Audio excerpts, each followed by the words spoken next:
Comme les démons. Quand un démon sort d'un corps, il cherche un autre. Oui, ouais. c'est un peu ce que moi je fais. Genre, j'essaie de dire, démon sort de ce corps et va. Avant de commencer à parler devant les gens, j'avais essayé de regarder des vidéos YouTube. Comment j'ai lu tous les livres de Dal Carnegie. Comment moi, ça marche. Ça n'a jamais marché. Puis je suis là, venez et tout.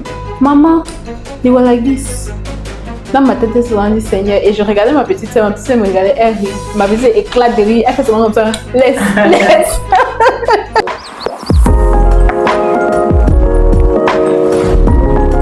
Disons, notre passage est hier, puisque c'est ça qui nous lie. Ah, ok. Bon, c'était quoi tes premières intuitions lorsque tu as J'avais peur. Non.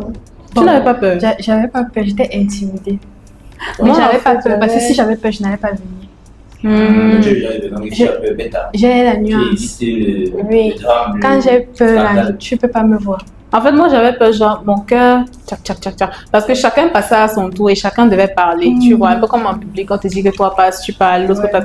Donc, du coup, dans ma tête, j'étais déjà là, mais je vais dire quoi? Et parfois, même dans ton mail, je vais dire quoi? Là, quelqu'un est en train de parler. Oui. Tu es focus sur ce que la personne dit. Tu oublies même ton mail. Tu Oui, tu ne penses pas à ce que tu vas dire. Maintenant, pop, tu te rends compte que c'est ton On tour. dit que Emeraude, allez. Qu'est-ce que tu vas dire? Donc, c'est un peu ça qui me. Mais sinon, dans l'ensemble, c'était bien. Moi, j'ai beaucoup appris.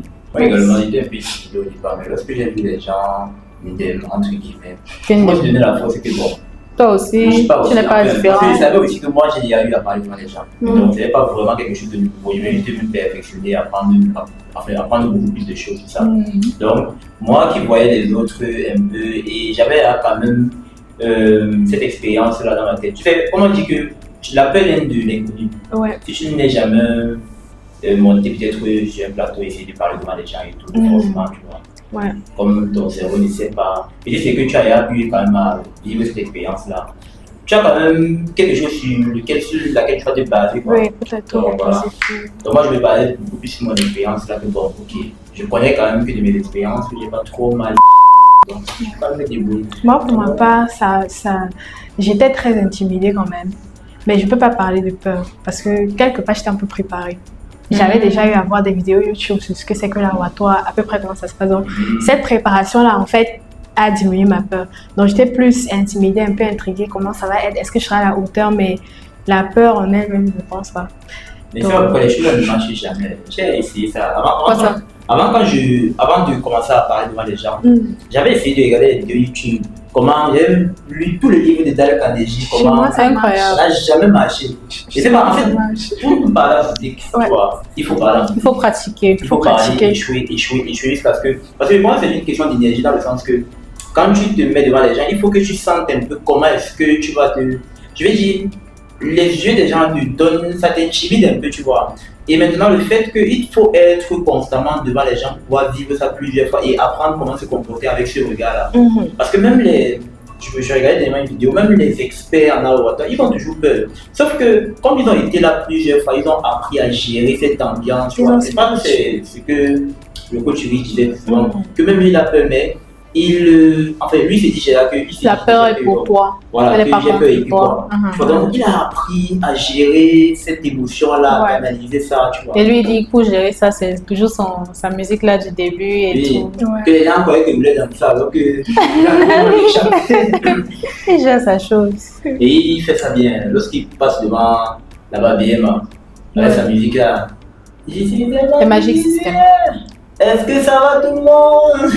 Mais il saute. Et quand tu sautes comme ça, je suis devant, lorsque tu as fini de sauter, déjà que tu respires fort, tu vois, tu peux avoir trop peur parce que la dopamine là est déjà montée plus que la dopamine de la peur là. Donc voilà, tu peux plus ressentir vraiment ça. Et tant que tu as peur, tu fais quoi? Bien, tu n'as pas peur. J'ai peur, bien sûr, j'ai peur. Mais je sais pas, en fait, pour tuer ma peur, c'est les premiers instants. Les premiers instants, je commence à. Comme dernièrement, la dernière fois que j'ai pris la parole en public, c'était ici au No Limit Experience, où je devais présenter le parent du cash flow. Moi, ce que je fais pour tuer ma peur, c'est de me montrer vulnérable aux gens. Quand j'ai dit me montrer vulnérable, c'est de. Leur dire que tu as peur, mais tu es là. Non, j'ai dit merci infiniment de m'avoir passé la parole, vraiment merci, tu sais que je suis. Ici, je peux parler devant les gens, c'est parce que j'ai, tu vois, de montrer que je suis en fait pas vraiment un grand, parce que je ne maîtrise pas, tu vois. Donc, parce que quand je me rabaisse, non pas rabaisser, mais quand je me montre vulnérable, humble, tu vois, ça me met au même niveau que les gens. Et quand ça me met au même niveau que les gens, dans ma tête maintenant, c'est mon ami à qui je suis en train de parler, c'est un peu comme si on était dans une salle de formation normale, il n'y a pas trop de problème. Donc, en tant que j'arrive à gérer ça.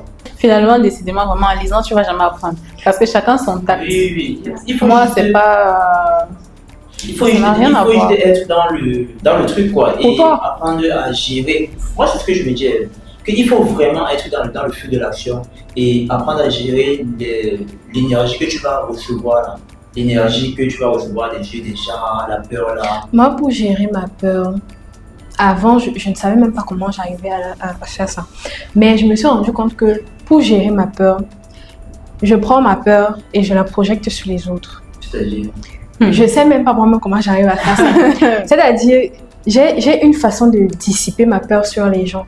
Donc, quand il y a peut-être 4-5 personnes dans la pièce à qui je dois m'adresser, je sais pas comment j'arrive à faire ça, mais je prends ma peur, je la divise en 5 et je mets sur chacun d'entre eux. Incroyable. Et le poids, donc je sais pas, j'essaie de repartir cette énergie de peur là, j'essaie de pousser ça.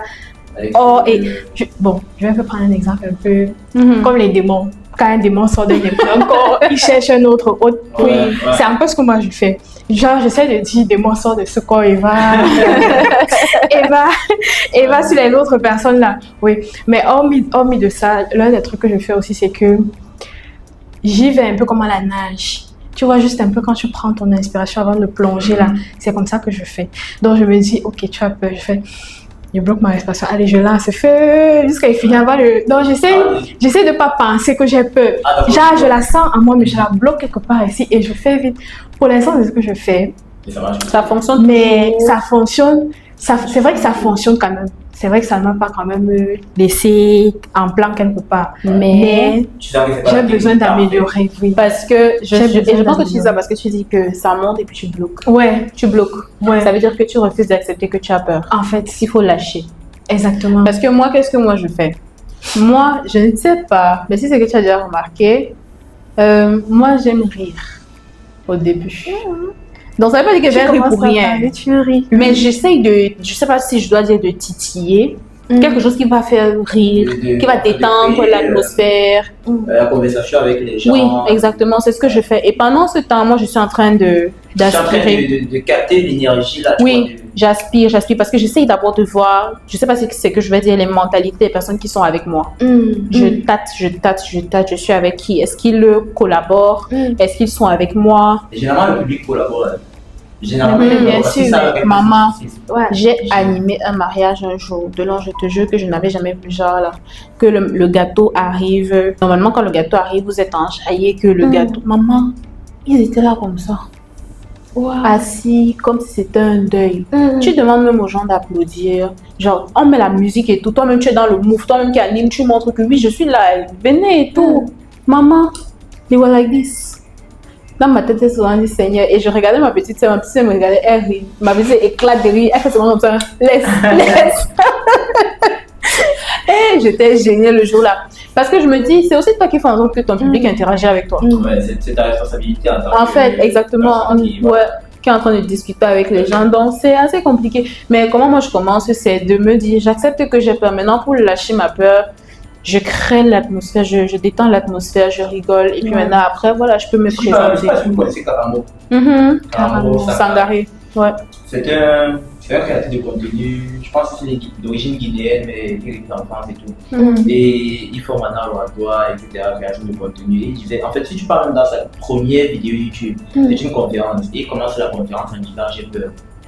Tu vois que là, il se met... Il accepte sa peur. Tu vois, il accepte et il se rend vulnérable aux yeux des autres. Ouais. Et rien que le fait que les gens qui sont en face de toi savent que tu as peur, alors eux également, ils ne vont pas être trop exigeants. Ils vont te donner de l'énergie aussi. Ouais. Tu vois, ils vont t'encourager. Et en fait, c'est une question de secondes, minutes, voire 1 minute maximum avant de capter vraiment l'énergie et se sentir à l'aise, de marcher. Ouais, même le coach Riche avait dit ça. C'est que tout se passe dans les 3 premières minutes. 3 ou 5 secondes, 3 premières secondes, il disait ça. Pour capter ton attention. Mais moi, j'ai une question. Le réel problème que les gens ont dans la prise de parole, enfin, pas le réel problème parce qu'on peut avoir des problèmes différents, mais s'il faille choisir un problème comme un problème de référence, ce serait lequel? Moi, je dis Qui que la empêche, maîtrise qui empêche les gens de La faire peur du jugement. la Et peur moi, du je dirais la maîtrise du sujet. Regarde, en fait, moi je dis que c'est la peur du jugement parce que la majorité, et même quand on était à l'étude laboratoire, la majorité des gens, lorsqu'ils se mettent devant pour parler, tu vois, ils s'imaginent comment est-ce que la personne le voit. C'est ça que tu vois, la personne commence pas à regarder, tu vois. Tu sais, une fille, elle commence un peu à bien se mettre, parce que.